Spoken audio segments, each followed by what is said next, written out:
Once upon a time, there was a goldsmith of sound reputation who had a secure vault to store his gold.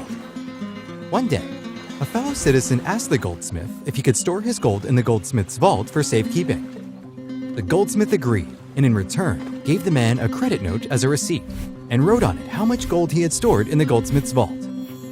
Sometime later, another person came with that same credit note to claim the gold. It became clear that people had a lot of trust in the goldsmith's credit, as they treated it as if it was the actual gold. This gave the goldsmith a clever idea. He thought, what if I write more credits than I have gold? I could use those extra credits to fund a trade ship. The trade ship will yield products that I can sell on the market, so I will have money to back my credit, plus a little extra profit for myself.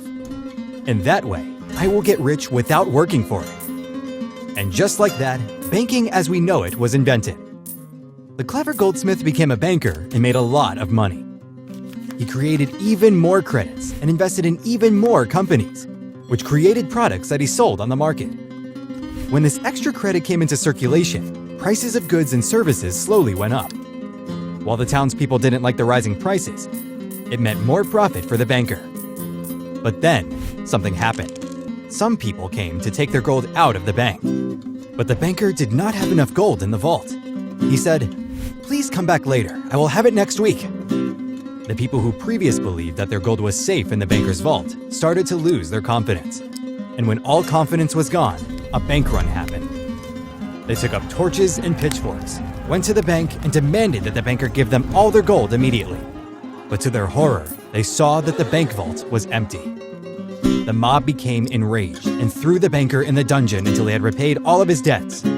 And when he could not do that, they burned him at the stake. And all of his worthless promises to gold burned with him. The townsfolk had learned their lesson. Everything was back in order in the city that had known so much turmoil. And they lived happily ever after.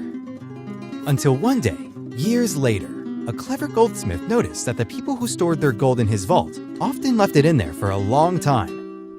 And he started a bank.